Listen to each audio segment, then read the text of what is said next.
Still a spring in his step. But this now the end of the road for Boris Johnson. His wife and other die-hard supporters in full applause still. But it couldn't mask the mood. These MPs comforting each other as they came to witness something they fought hard not to see, as did he. But after days of defiance, the Prime Minister now reluctantly relenting.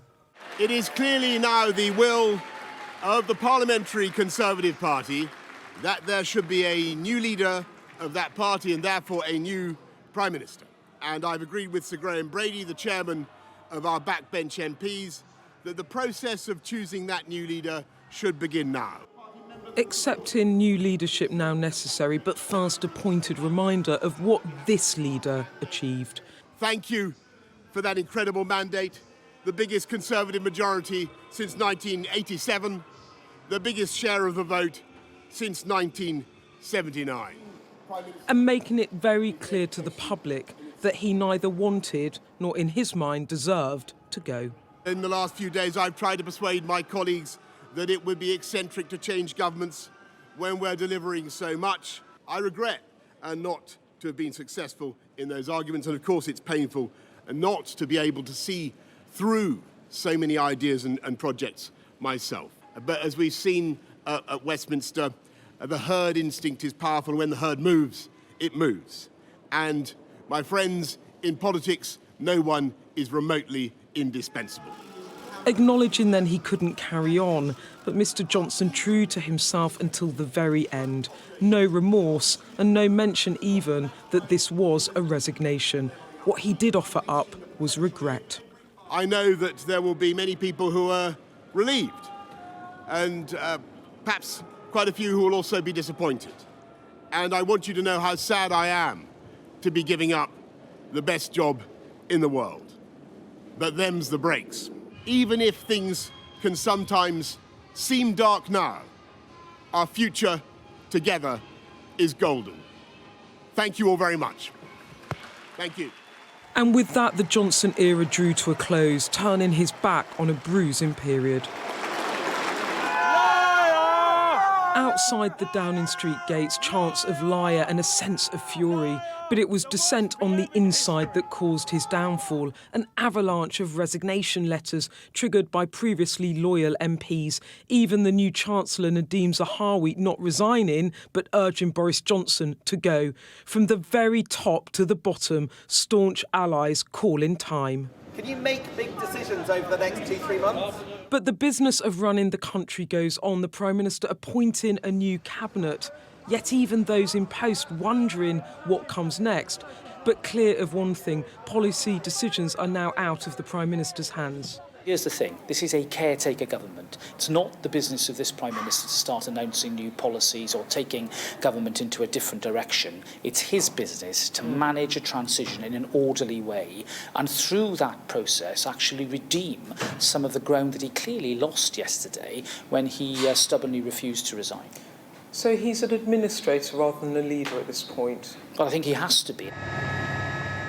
But some MPs and a former Conservative Prime Minister think Boris Johnson should leave office right now. His stubbornness sparking an angry mood across Westminster. Those who were right by his side as this week played out battled with him to the bitter end. There were just too many colleagues that didn't want him to carry on. The mood overall is strange. It's incredibly busy because of these events and people coming and going. Once the decision was made, a bit more calm, and then he obviously went out on the doorsteps. There were obviously tears from loyal ex-members or members of staff, but also after a short pause, the knowledge that actually we still need to govern. And many MPs can't really see how Boris Johnson can. I just worry that he isn't going to be able to bring the stability that we need. He's got a Chancellor who's already said he doesn't have any confidence in him, and 2 or 3 other members of the Cabinet. The Attorney General is outwardly campaigning for his job. It's just not a credible way to form a government. Boris Johnson will always be remembered as the politician who brought Brexit to Great Britain At his height, he was the most successful Conservative Party leader at the ballot box since the days of Margaret Thatcher. He won a huge mandate in 2019, and with it, the opportunity to potentially lead the country for a decade or more. That was the plan, but it didn't work out like that. Instead, he leaves office as one of the shortest-serving prime ministers in history, a man who, in the end, let his party and his people down. Boris Johnson is a politician who is as charismatic and talented as he is destructive and flawed. And it was Boris Johnson who brought himself down. The opposition leader today at Wimbledon enjoying the view of a very different contest, but still trying to hasten the departure of the PM. They've declared him unfit to be Prime Minister. They can't inflict him on the country for the next few months. If they don't get rid of him, we will bring that vote of no confidence in the national interest, because we can't go on with this broken government led by this discredited Prime Minister. This a dramatic end to a highly dramatic premiership. Boris Johnson now with limited supporters around him, but still as defiant in giving up power as he was in taking it. An emotional end to a tumultuous tenure. He, a politician who will always be remembered, if not always for the right reasons. Beth Rigby, Sky News, Westminster. Well, Beth Rigby is here, and Beth, never has British politics seen a week like this. It took nearly half of those on the government payroll to resign for him to realise that the game was up.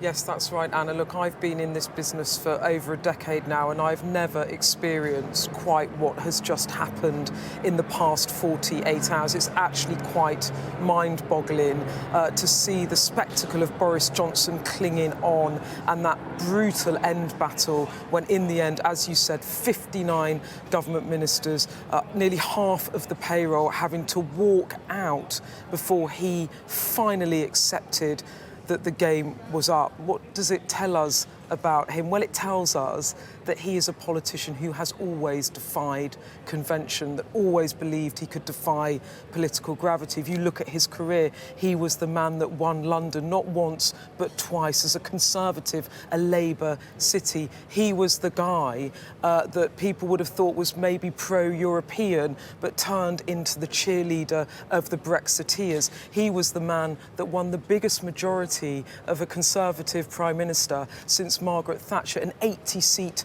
majority, smashing down Labour's old Red Wall, building a new coalition of Conservative voters. They used to say he was the Heineken politician, being able to reach parts of the country other Conservatives couldn't. But he was also a Marmite politician. People loved him or hated him. And what has happened over the past few days within the party is this distaste for him has just become so overwhelming that his MPs had to see him go. But I was at an event tonight with lots of MPs around, and as one of his supporters said to me, what have they done? That in the end they will regret losing Boris Johnson. That was a close ally of his. Others now thinking about what comes next in terms of who is the leader.